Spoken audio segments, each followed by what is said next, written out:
I've only recently just discovered the art of ballet, and I've really enjoyed going to the ballet over the last few years and actually seeing the dancing, listening to the music, and getting really caught up in the atmosphere and the story. On today's show, we're going to be speaking to a ballet performer who's going to tell us all about the history of ballet and in regards to where ballet has taken us in the modern day. Hi, this is Joey Buzztool, and welcome to the Secret Men's Business Podcast. On today's show, we're going to be speaking to John Vye, who is a ballerina. Is a ballerina or ballet dancer? A ballet dancer who has been in my life for a while now, and I've been dying to get him on the show. And today we speak to him live from Berlin. John, how are you? Oh, thank you. Thank you. It's early morning and it's evening. Remember we tried to do this once and we both had trouble with Zoom? Yeah, I had trouble. You had trouble, but now you're apparently you're an expert. Oh no. I push the button and I wait and I pray. Yeah. Well, welcome to the show. And before you. we start, do you want to just tell the audience a little bit about yourself? Like, I know you're in Berlin, but just tell us a little bit about your self before we go into your dancing. Yeah. Well, I'm a Sydney-born Australian boy, and and that's where I grew up. And went to school, did my training before I went overseas when I was about 18. Yeah, and that's been a whirlwind life ever since. So, with I guess ballet and I guess men, this is predominantly a male podcast. Like, did you have trouble actually getting into it? Did you have trouble with role plays that people expected you to follow? And I guess what was the talk like back then in regards to boys taking up ballet? Well, we have to go back to 1960 where I started. I've been 60 years in the business, and back then I was the only boy learning in Australia as far as we knew in my age group. Right. There was nobody else, and so that was a good beginning and also a bad beginning, because you imagine in the early 60s there's a lot of ignorance about ballet and men. Yeah.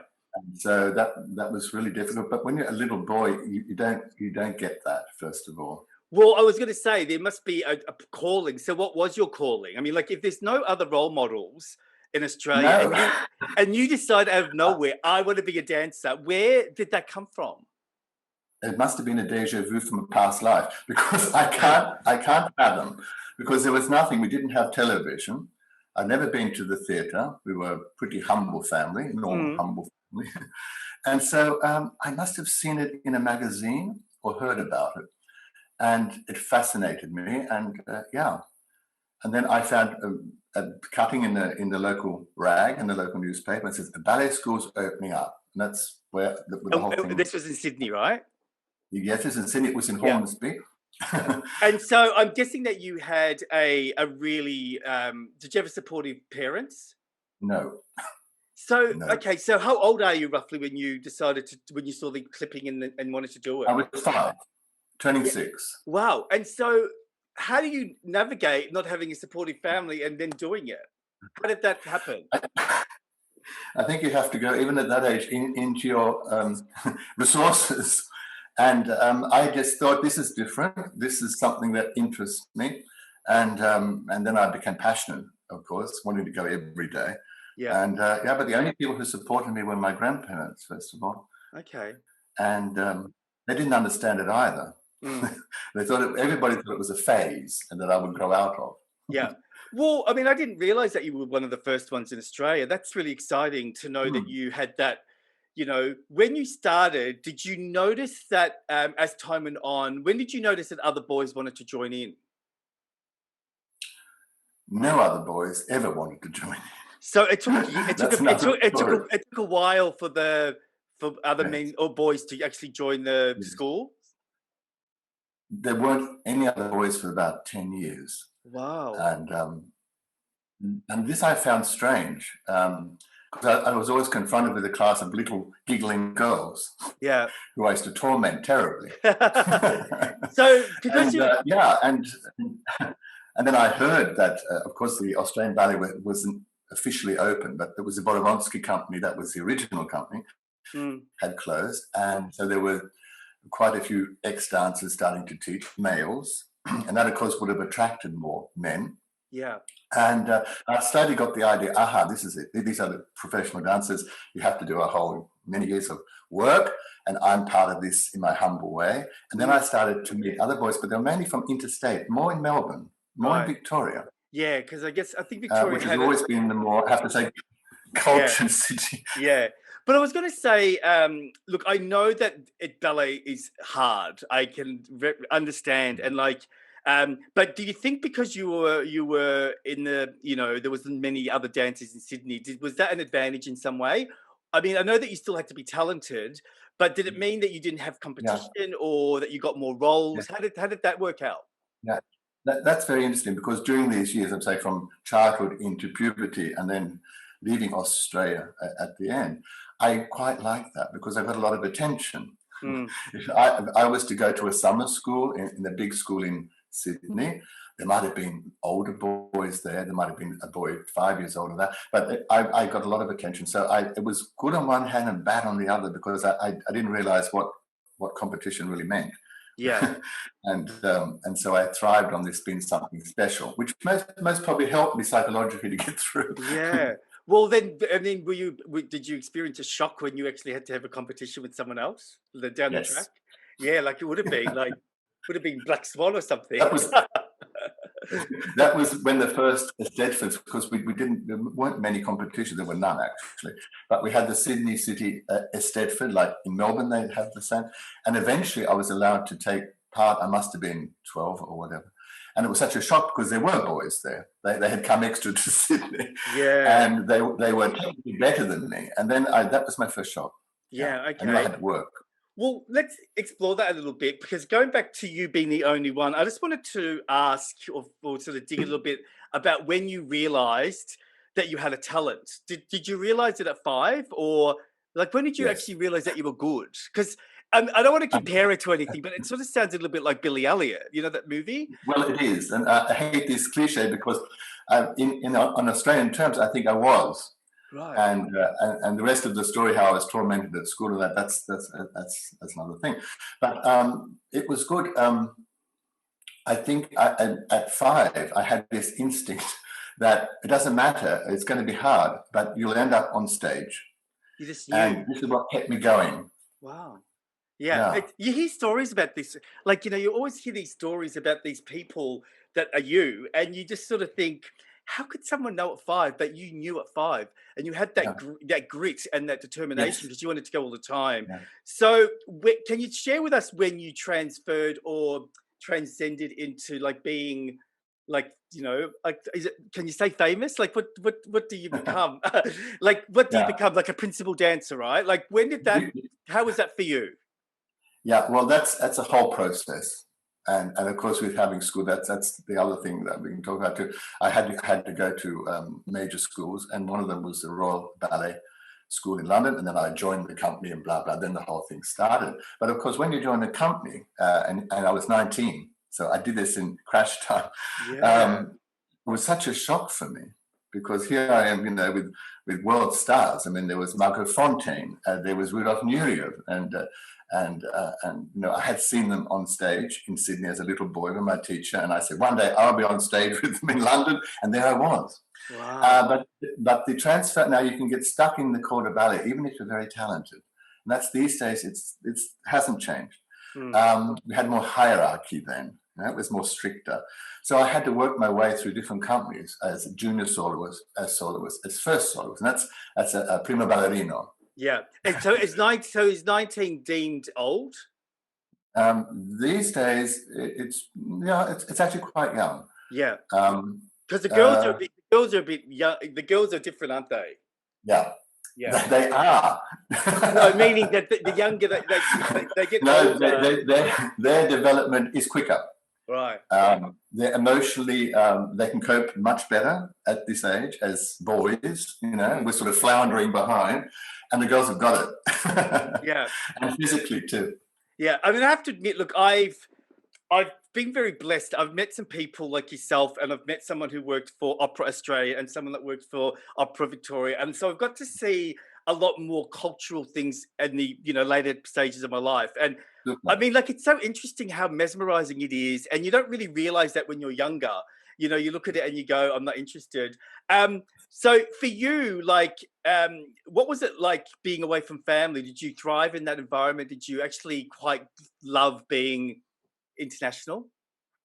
I always wanted to go to Europe. And I have to put in that generation, in my generation, one wanted to go to England or wanted to go to Europe. America wasn't really very interesting for us. That's all changed now. And so I always said I will go to London, I will go to Germany or whatever. And when it finally happened, as you wish things they do come. And here I am sitting on a Lufthansa flight going to Stuttgart to join the school. And I think I cried for the first 14 hours of the trip. It was a terrible shock because you can plan things. It did sound pretty fast as well. Yes. Like, so, you know, I mean, because this show is basically about mental health. Yes. Because you're 19, I mean, firstly, you're 5, dealing with this thing that no one else has talked about. I mean, how was your mental health through all those years of doing things that no one else understood, all those years that people thought you were going to grow out of it, even going overseas and being young? Like, did you feel strong or did you have obstacles? That's very interesting because through the ballet and through the discipline and my own discipline to get up, go to class and to work, I had something special that other boys especially didn't have. And they could mock me, they could laugh at me, they could attack me, which they used to do. I had this thing going on. And I think that mentally, looking at it, that's the thing that saves you. Yeah. If you have just a goal, it's a passion. Well, I sort of think that I call it your why. If you don't have a strong enough why, like you were talking about being on stage at 5, you were talking about dancing with these really famous dancers at a young age. And so you had obviously a plug-in to manifestation. If you don't have that why, you know, I mean, you probably know better than anyone. I mean, you teach. So do you see the students that don't have it? Yes, and I do find sadly that these days, the younger dancers, they're all talented, but they're missing this. Yeah. What is that? Is that the passion? Yes. Yeah. No. Why is that? Is it because there's more distractions compared to when earlier years? Like, I think social media has killed a lot of this passion, hasn't it? Yeah. But I don't blame the social media. I think it's more in these generations that it wasn't taken for granted. You know, we weren't so in the normal Australia. We're talking about Australians. In a normal family, we weren't well off usually. Yeah. No, we would cope. And so we didn't have luxury holidays and things like that, but we still had quality and we had a lot of love. Yeah. And that's a little bit missing. And so when you went for something, as I did, good, they wouldn't understand it and they'd lose interest halfway, but they let me do it. and so, but then I thought, oh, this is special. I've got something that nobody else has. I'm going to hang on to it to the end. Yeah. And you have hanged on to it. These days, it's sort of like here you have a choice between skiing or motorbike riding or ballet or music or yourself. So the kids they don't see the how intense it is and don't appreciate it so much. It is fascinating listening to you about the mental health part of it and the drive. And look, I don't want to gossip about other dancers, but what do you think? What happens to other dancers that don't succeed and they don't have that drive? Do you sometimes see people, like athletes, I guess, they train and train and train, and then you get to a point and they say sorry. Right. Is that a hard thing for people to go through? Yes, and I've been seeing it my whole career, also with colleagues, because you can train through, you become a profi dancer and you might have a career for a short time, and then the whole thing comes that they don't know what's going on. And so that means this should have happened before they made the next step. Yeah, I guess they've got to make that decision to stop. Yeah. And some of them have a lot of talent, but they don't have the inside bit, which I talked about. The spirit to go on stage and to give it to the audience, and they will go on stage. And a lot of dancers today do this beautifully placed and everything, but they're boring. And why? It's not that they're not good enough. It's just they don't have that. Yeah, I guess that's the thing that I'm, still learning is that as a novice, I can see the dancers go, oh my God, that's phenomenal. But I was sitting next to a lady who is a connoisseur, and she was huffing all the time. And I said, what's wrong? She goes, she's going, oh my God, it's boring. And I'm going, Really? Sure. So she was sort of in the break. She taught me about all the differences and all that. So, Yeah. um, I know that this is probably a big question, but can you just maybe just run us through really quickly what a typical training is like a typical day, like because I know that I got a lot of I've got two girlfriends who are dancers, and like Yeah. they would tell me about the bleeding feet and the all that stuff. So what's a training session like? Yeah. Well, first of all, if you're in a company, no, you Yeah. usually have a company class at 10 o'clock, and you have a little break, and then you have rehearsals. And in some companies, and especially in the Australian ballet company where I was dancing, it was a lot of touring, a lot of performances. So there wasn't much time. So then you would start rehearsing. It might be the quarter ballet, it might be syllabus, it might be all together. And that goes through to the afternoon, about 5 o'clock. And then you go to the theatre, or you're in the theatre, and you get made up, you do a little warm up, and you're on stage till 11 o'clock. Then you sort of go home and you eat. Wow.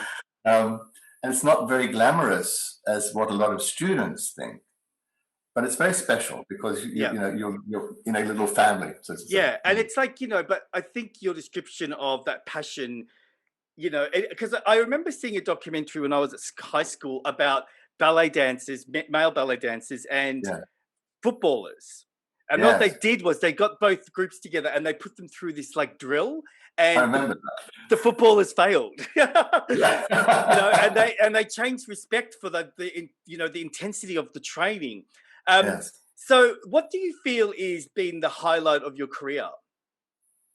Like, what's one of the things that you remember or hold dearly to your heart? I know there's probably many, Yeah. but does anything stand out? Now, there was many and really surprising coming up. I think as when I went to London and I joined the company, and it was my first day because I came from the school, and in walks Dame Margot Fontaine and Rudolf Nureyev, who I love, and there they are.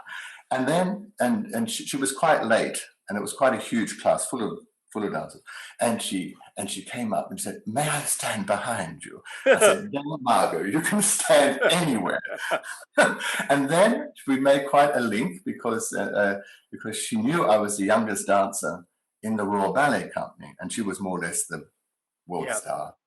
Yeah. And then, I was so nervous because I have to say, the other dancers were so bitchy, seeing that she's talking to me. And then she would say, "Don't worry, darling." She would take my hand into the middle and we would go through the steps. And I could feel the spears coming out. You could feel the daggers. And so that was lovely. Yeah. And so these sort of moments, and also being invited to the Bolshoi Ballet School when the Iron Curtain was down, I was 14. Wow. That was Asaf Mesra. Yeah. He came to Australia with the Bolshoi Company. Then he would stay and he would do classes going around Australia. And I was fortunate enough to be chosen. And we went and I was doing these demonstration classes. Wow. And then he said, I invite you to the Bolshoi. And I couldn't believe it. But it was impossible at 14, 15, and you had to pay the airfare, and you're going behind the Iron Curtain.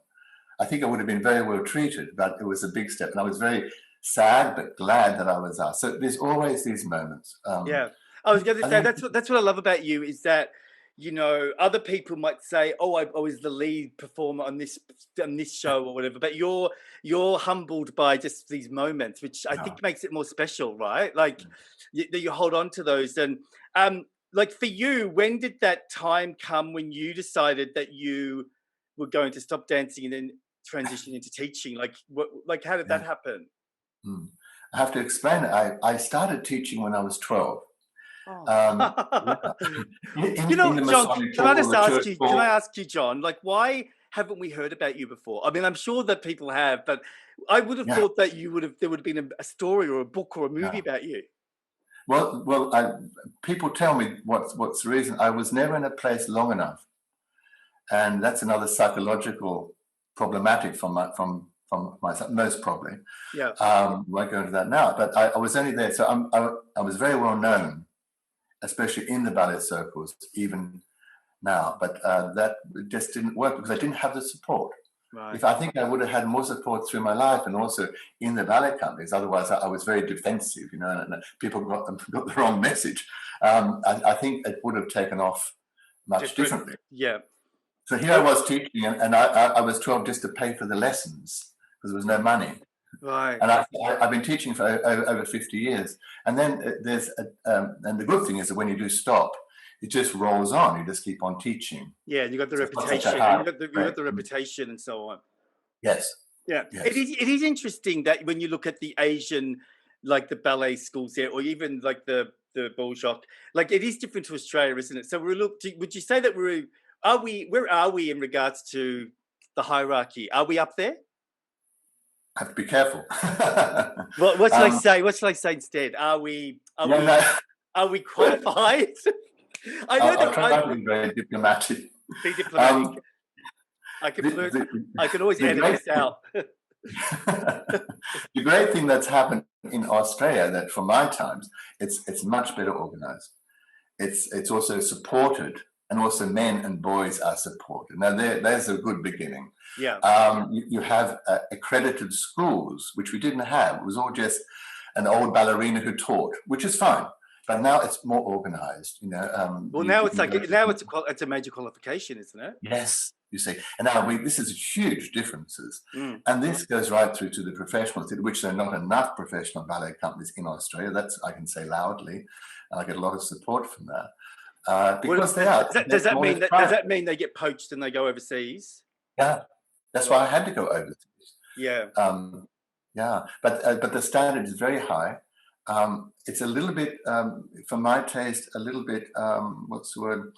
Not enough salt coming out. It's very well taught. It's very well danced, and everybody's quite happy with it. But then, you know, once they do go overseas and come back, they say, aha, yeah. But then you give back.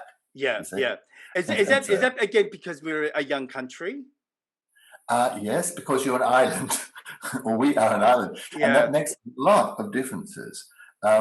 You know, because you will, and if you don't like something or a trend in Australia and through the media and things, it can be put away.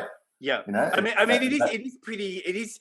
You know, again, listening to you talking, it's not something that we celebrate, do we? It's sort of like this niche little thing that's tucked away, and you know, people wouldn't even know that there's all this stuff going on.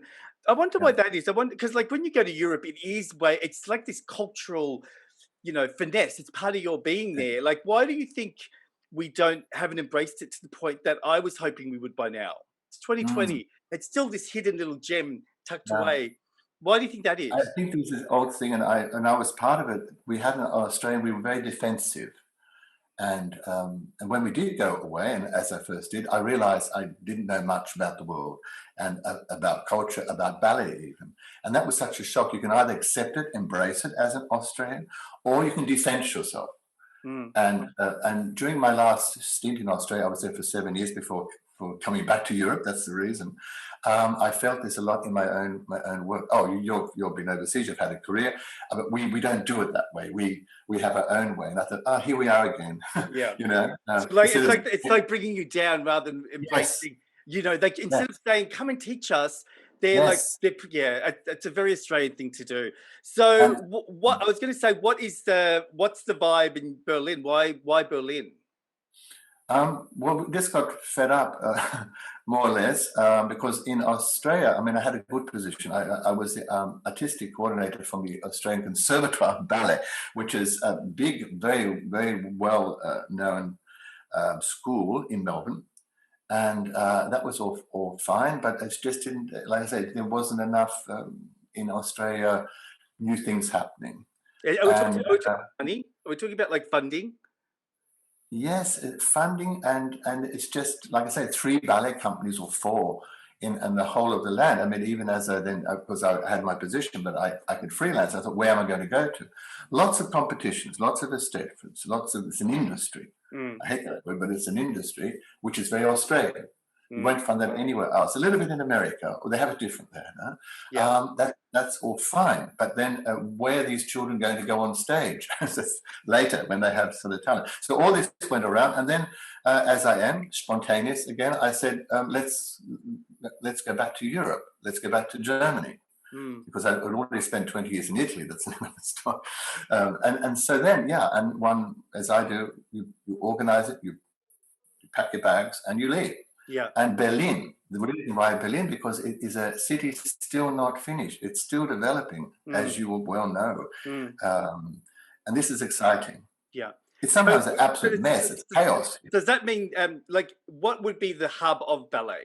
Is it Italy, or is it Berlin, or is it where is the hub where it's, you know, where it's the, you know, when I think of opera, I always think of Italy, which probably isn't right, but Yes. Is it the same for dancing?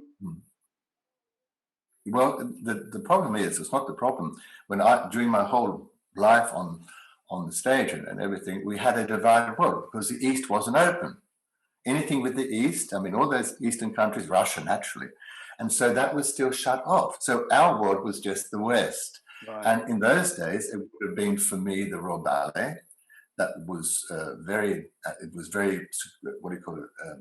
Chosen people, more or less. You know, you had to be British and all the rest, which was a problem for me. And then you had in New York, you had the American City Ballet, and you had the New York City Ballet. So that was the American version of it. So we had the American, the transatlantic, and then we had Europe, the Paris Opera. And in English was where our ballet comes from. You know. But then these days it's completely changed, and I've gone back in my thoughts to Russia and to St. Petersburg mainly. That's that's the method that I teach and the method that I dance, and it's very pure classic. It's still very protected and it's beautiful. So for me, that would be Russia, where I look to.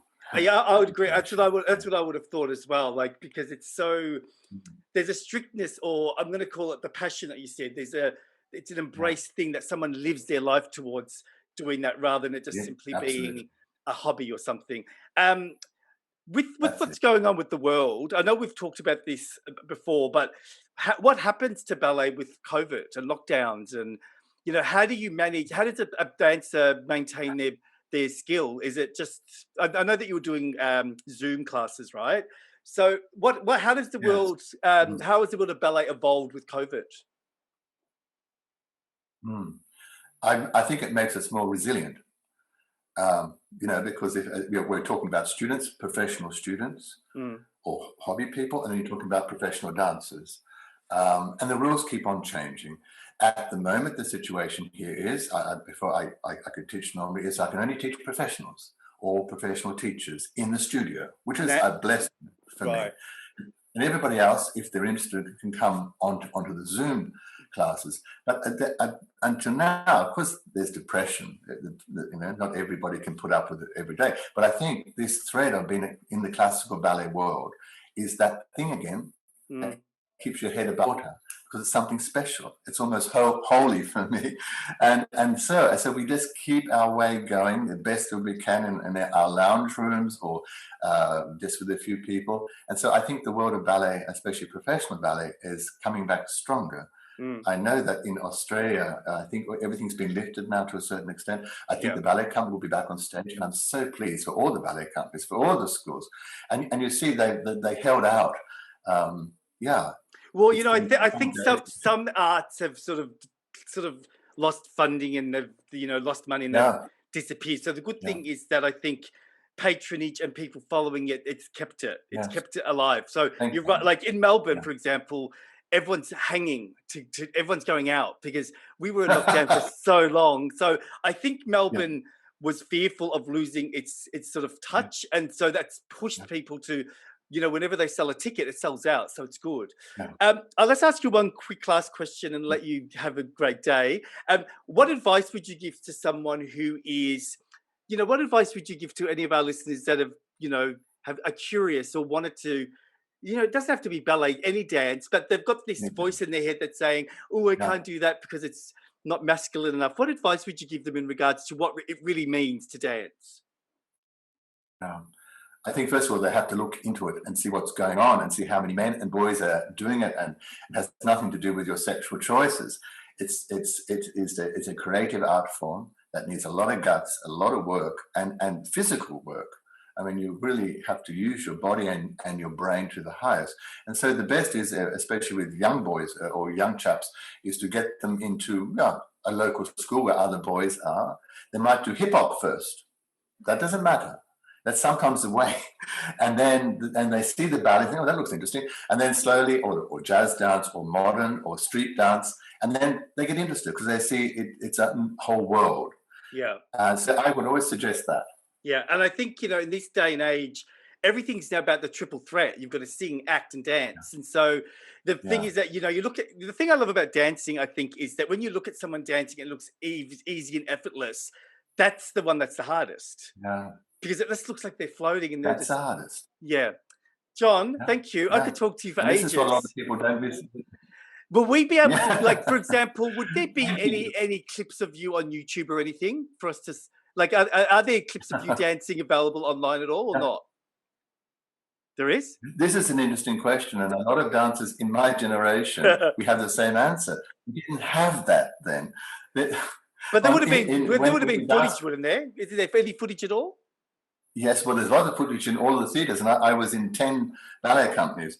But because of the rights of the orchestra, they're not allowed to give them to you. It's very sad. It is sad. And we weren't allowed to, like the kids these days, to go backstage and film. We would have been thrown out and fined. No, not even a clip photo. No photos. Wow. And it's so sad. I've been talking to other colleagues, and they said, we haven't hardly, well, there's a little bit out there.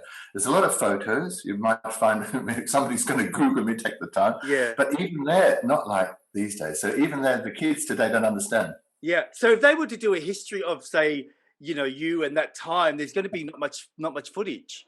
Well, there's photos. I'm going to go digging. And there's interviews, mainly in German, but that's okay. There's, of course, magazines and different things over all of the years. But it is a shame because I think a lot of us feel we weren't really supported there as well. Yeah, we weren't supported. We had to do it ourselves. Yeah. I think, well, it really does go to show that there wasn't the things that we take for granted now. Access, we didn't have it back then. But you know what? We still survived, John, didn't we? Yes, we all survived, and what we went through, we learned, and that and then at least we've been there. We don't have to dwell there. Yeah, but we've been there, and we can give back to others who are having problems. Even as dancers, even when I'm teaching, it's the same. I think I know exactly where you're coming from. Yeah. And so the kids today, I think, after this whole Corona thing too, will appreciate more what they're doing, and with dance especially, and in the theatre, to go to the theatre, to sit down and watch a play or a musical. And this is a positive thing in a very negative situation. Yeah. John Vye, thank you so much. It's been a pleasure talking to you, and I've missed you because I really enjoyed spending that time with you when you were in Melbourne. So hopefully, you'll be out there dancing again soon, and hopefully we can check in with you sometime in the future. So thanks for talking to us. Thank you, Joe. Thank you. You've been listening to the Secret Men's Business podcast. Remember, the podcast is out on Mondays and Thursdays. Don't forget to hit the bell below and subscribe. Okay, everyone, have a great week. See you soon. Bye. Thanks, mate.